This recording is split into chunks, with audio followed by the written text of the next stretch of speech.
కుకట్పల్లి మహిళ హత్య కేసులో పోలీసులు విచారణ వేగవంతం చేశారు. పని మనుషులు హర్ష, రోషన్, రేణు అగర్వాల్ ను హత్య చేసినట్లుగా తేలింది. ఇక స్వాన్ లేక్ అపార్ట్మెంట్ లో మహిళను హత్య చేశారు దుండగులు.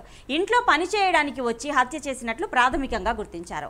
ఇక మహిళను కత్తితో పొడిచి గొంతు కోసి దుండగులు పరారయ్యారు. ఇద్దరు అనుమానితుల కోసం పోలీసులు గాలిస్తున్నారు. ఇక అగర్వాల్ ఇంట్లో 11 రోజుల క్రితమే పనిలో చేరాడు హర్ష.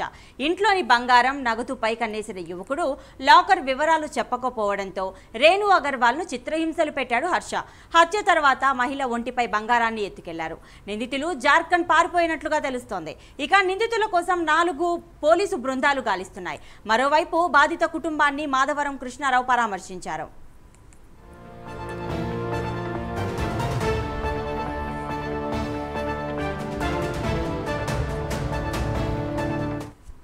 కుకట్పల్లిలో జరిగిన ఈ ఘటనకి సంబంధించిన పూర్తి డీటెయిల్స్ మా కరెస్పాండెంట్ లిఖిత అందిస్తారు. Likhita. Right Padma, thank you. ఇప్పటికే ఈ కుక్కట్పల్లి ఇష్యూకు సంబంధించి కూడా పోలీసులు తమ దర్యాప్తును అయితే వేగవంతం చేసినట్లుగా తెలుస్తోంది. ఇందులో భాగంగానే ఈ యొక్క రోషన్ అనే వ్యక్తి దాదాపుగా 10 సంవత్సరాలుగా కూడా ఆ యొక్క అపార్ట్మెంట్లో ఇంటి పక్కనే ఉంటున్నట్లుగానైతే తెలుస్తోంది. గత కొద్ది రోజులుగా కూడా వాళ్ళని గమనిస్తున్న రోషన్ ఏదైతే ఈ హర్షకు సమాచారం ఇవ్వడంతో ఇది ఒక పక్క ప్రణాళిక ప్రకారమే ఈ యొక్క హత్య చేసినట్లుగానైతే తెలుస్తోంది. అయితే ఇందులో భాగంగానే వారం రోజుల క్రితం హర్షను జార్ఖండ్ నుండి పిలిపించడం, ఆ ఇంట్లో పని మనిషిగానైతే పెట్టడం, ఆ తర్వాత పూర్తి స్థాయిలో ఆ ఇంటి వాతావరణం ఏ విధంగా ఉంటుంది, ఆ ఇంట్లో ఎవరెవరు ఏ ఏ సమయాల్లో ఉంటారు, ఏ ఏ సమయాల్లో బయటకు వెళ్తారు, అంతేకాకుండా పూర్తి వివరాలకు సంబంధించి అంటే ఈ యొక్క డబ్బు ఎక్కడ దాస్తారు, లాకర్స్ ఎక్కడ ఉంటాయి, వాటికి సంబంధించిన తాళాలు కావచ్చు, పాస్వర్డ్స్ కావచ్చు, ఎవరి దగ్గర ఉంటాయి అనే వివరాలు కనుక్కున్న తర్వాతనే ఇంట్లో ఎవరు లేని సమయంలో రేణుకా అగర్వాల్ ఉన్న సమయంలోనే తానొక్కతే ఇంట్లో ఉన్న సమయంలోనే ఈ ఘాతుకానికి పాల్పడినట్లుగా తెలుస్తోంది. అయితే ముందుగా రేణుకను కొంతవరకు అబ్యూజ్ చేసే ప్రయత్నం చేశారు, తన నుండి ఈ యొక్క వివరాలు తెలుసుకునే ప్రయత్నం చేశారు. అయినప్పటికీ కూడా ఆమె చెప్పకపోవడంతో ఆమెను అతి దారుణంగా హింసించారనే విషయం అయితే ఇక్కడ స్పష్టమవుతుంది.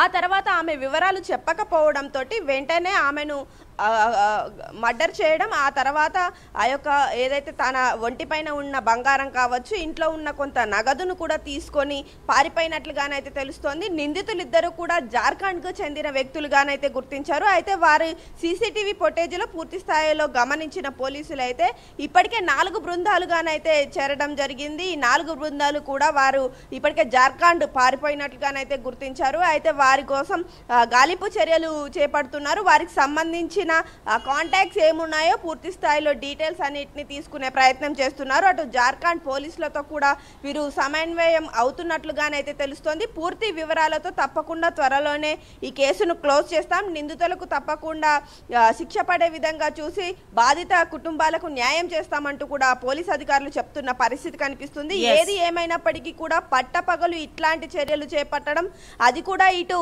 వేరే రాష్ట్రం నుండి పనికి వచ్చిన వ్యక్తులు ఇట్లాంటివి చేయడంతో ప్రజలు పూర్తి స్థాయిలో భయాందోళనకు గురవుతున్న పరిస్థితులు ఇక్కడ నెలకొన్నాయి. ప్రతిభ. రైట్ లిఖిత.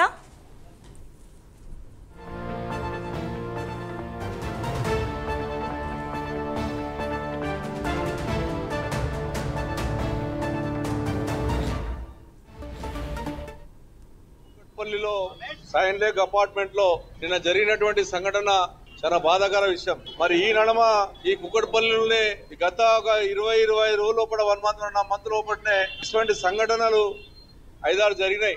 మొన్ననే పక్కగా దీనికి ఆనుకొని 300 మీటర్ల దగ్గర ఉన్నటువంటి ఏసీపీ ఆఫీస్ పక్కకు ఉన్నటువంటి చిన్న పిల్లని కూడా ఏ రకంగా చంపేసేసారన్నటువంటిది మనం చూసాం. ఇలా సైన్ లెగ్గులు ఒక అమ్మాయి ఇంట్లోకి వెళ్ళి కాళ్ళు కట్టేసి చంపి మళ్ళా స్నానాలు చేసి వాళ్ళు నిన్న 4-5 మధ్యలో వాళ్ళు రావడం 2 గంటలకు లిఫ్ట్ ఎక్కి 9th ఫ్లోర్ రావడం అన్నటువంటిది వాళ్ళు చూపెట్టారు. ఇప్పుడు అంటే 2 నుంచి 5 మధ్య